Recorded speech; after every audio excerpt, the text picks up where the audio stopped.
나는 전능하신 아버지 하나님 천지의 창조주를 믿습니다. 나는 그의 유일하신 아들 우리 주 예수 그리스도를 믿습니다.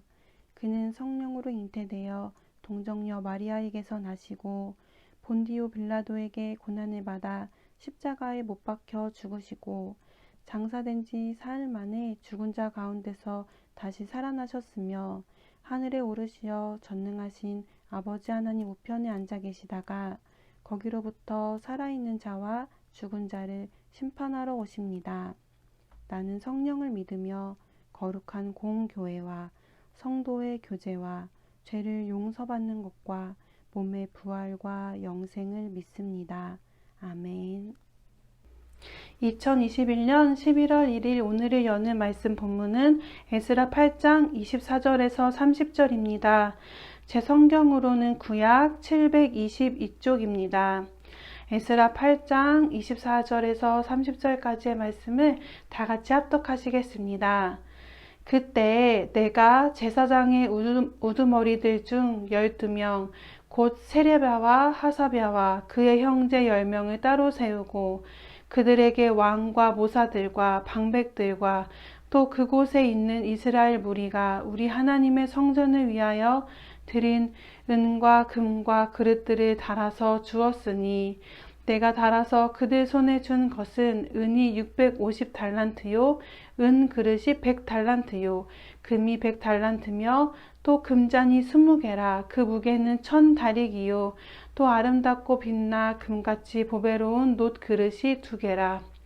내가 그들에게 이르되 너희는 여호와께 거룩한 자요 이 그릇들도 거룩하고 그 은과 금은 너희 조상들의 하나님 여호와께 즐거이 드린 예물이니 너희는 예루살렘 여호와의 성전 골방에 이르러 제사장들과 레위 사람의 우두머리들과 이스라엘의 족장들 앞에서 이 그릇을 달기까지 삼가 지키라. 이에 제사장들과 레위 사람들이 은과 금과 그릇을 예루살렘 우리 하나님의 성전으로 가져가려 하여 그 무게대로 받으니라. 아멘. 오늘을 여는 말씀으로 함께하는 에바다 성도님들을 환영합니다. 에스라는 1800명 정도 되는 사람들과 함께 예루살렘으로 귀환하려 하고 있습니다. 그는 출발하기에 앞서 하나님께 도우심을 바라며 간절히 기도했습니다. 왜냐하면 함께 되돌아가는 사람 중에는 어린아이들도 있었고 노인들도 있었고 또 그들과 함께 사막을 가로질러 먼 길을 떠나야 했기 때문입니다. 왕과 신하들 그리고 함께 고향으로 되돌아가지 않은 사람들로부터 많은 금과 은, 보물을 받게 되었고 이 사실이 곳곳에 소문이 퍼져나가 있었기 때문에 그는 두려운 마음으로 하나님의 도우심을 바라며 간절히 기도했습니다. 하나님께서 왕의 마음을 움직이셔서 고향으로 되돌아간다는 기쁨도 있었지만 1500km나 되는 먼 길을 도적들이 매복하여 언제 나타날지 모르는 그 길을 떠나는 에스라의 마음은 얼마나 긴장되고 두려웠을까요? 에스라는 이런 두려운 마음을 가라앉히고 오직 하나님의 말씀만을 따라서 차분히 하나씩 귀환할 준비를 하게 됩니다. 24절입니다. 그때 내가 제사장의 우두머리들 중 12명 곧 세레바와 하사랴와 그의 형제 10명을 따로 세우고 24절에는 에스라가 예루살렘으로 되돌아가는 사람들 중에서 12명의 제사장을 어떤 목적에 따라 따로 세웠음을 말해주고 있습니다.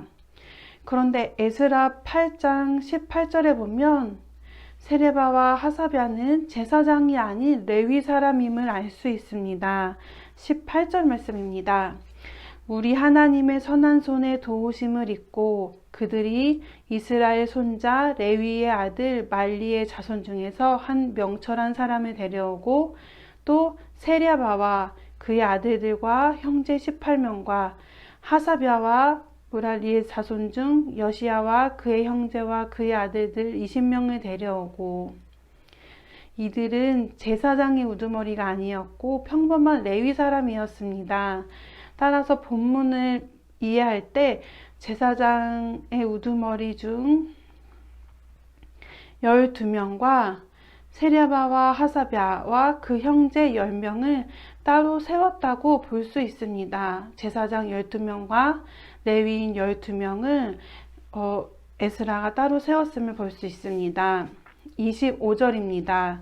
그들에게 왕과 모사들과 방백들과 또 그곳에 있는 이스라엘 무리가 우리 하나님의 성전을 위하여 드린 은과 금과 그릇들을 달아서 주었으니, 에스라는 제사장과 레위인 12명을 따로 뽑아 하나님의 성전에 드려지는 예물들을 관리하도록 했습니다. 그런데 이는 율법을 따라 취해진 일입니다. 민수기 4장에 보면 제사장들은 성막의 기물들을 관리했고 레위인들은 그것을 운반하는 일을 책임졌기 때문입니다. 이들이 맡고 관리해야 하는 헌물들의 양은 엄청났습니다. 은이 650달란트, 금이 100달란트. 만약에 이 한 달란트를 34에서 35kg으로 환산한다면 이는 각각 3,400kg, 22,000kg 등이 됩니다. 이 금액은 이것들은 10만 명에서 50만 명의 1년 수입과 맞먹는 큰 액수였습니다. 에스라는 이렇게 큰 액수의 헌물들을 투명하고 철저하게 관리하기 위해서 제사장과 레위인들에게 모든 품목과 액수를 정확하게 기록해서 인수받고 전달하도록 명령했습니다. 몇 톤에 달하는 금과 은을 달고 기록하는 일을 하는 이들의 마음은 어땠을까요? 몇십만 명의 1년 수입을 다루고 있는 이들의 마음은 어땠을까요?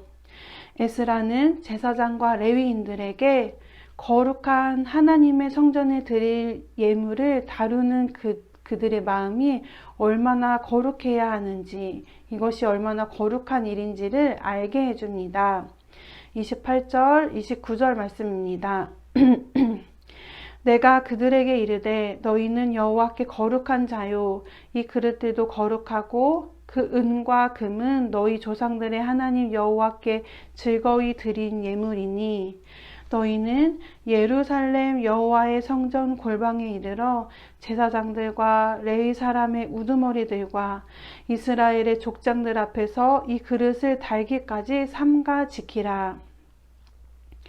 에스라는 제사장들과 레위인들에게 거룩한 하나님께 드려질 예물들을 보호하고 안전하게 운반하기 위해 그들이 거룩하게 세워진 자임을 말하고 있습니다.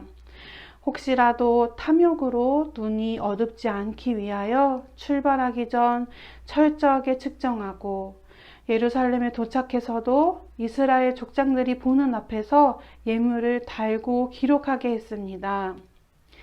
왜냐하면 하나님의 것은 하나님의 뜻을 이루는 목적 외에 다른 용도로 쓰여서는 안 되기에 힘써서 예물을 지켜야 함을 에스라는 일깨워주고 있는 것입니다. 30절입니다. 이에 제사장들과 레위 사람들이 은과 금과 그릇을 예루살렘 우리 하나님의 성전으로 가져가려 하여 그 무게대로 받으니라. 이제 제사장들과 레위 사람들은 무게대로 나누어 각각 은과 금을 짊어지고 예루살렘으로 향합니다. 귀중하고 많은 분량의 그릇을 받아 페르시아에서부터 예루살렘까지 안전하게 운반해야 하는 이들의 책임감은 얼마나 막중했을까요? 아마도 그들이 느끼기에 부담스러운 직무였을 것입니다. 도착하기까지 어려움이 있었을 것이고 도적들이 표적이 되어야만 했을 것이고 그들이 짊어진 예물의 무게만큼이나 그들이 느끼는 거룩한 부담감 또한 컸을 것입니다.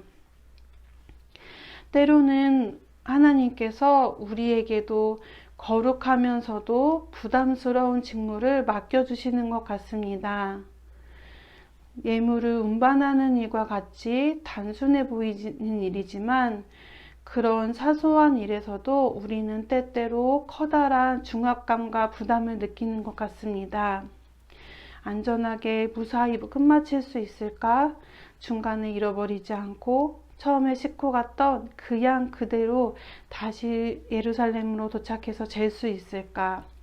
이런저런 현실적인 두려운 마음이 그들을 무겁게 했고 때론 우리를 무겁게 하지만 그런 상황에서 에스라는 오직 하나님의 방법대로 말씀에 기록된 방법대로 하나님의 예물을 옮기고자 했던 일을 기억하게 되기를 바랍니다. 왕의 군사들을 의지하는 대신 하나님께서 알려주신 말씀을 그 방법을 지켜나갈 수 있게 되기 위해 먼저 금식하며 기도했던 에스라의 모습을 우리가 기억하게 되기를 원합니다. 오늘 우리에게 맡겨진 부담스러운 직무들이 있다 하여도 말씀하시는 하나님의 음성이 들려서 감정이나 상황에 휩쓸리지 않고 오직 바르고 안전한 길로 걷게 되는 우리 모두가 되기를 소망합니다. 함께 기도하시겠습니다.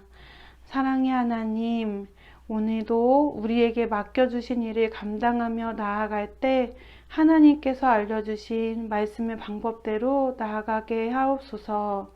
감당하기 무거운 일들 속에서도 오직 하나님의 말씀을 붙잡게 하시고 말씀하시는 하나님의 음성을 따라 안전한 길로만 걷도록 우리를 지켜주옵소서라고 기도하신 후 개인의 기도 제목과 가정과 교회와 나라와 세계를 위해 기도하시고 주기도문으로 모든 순서를 마치겠습니다.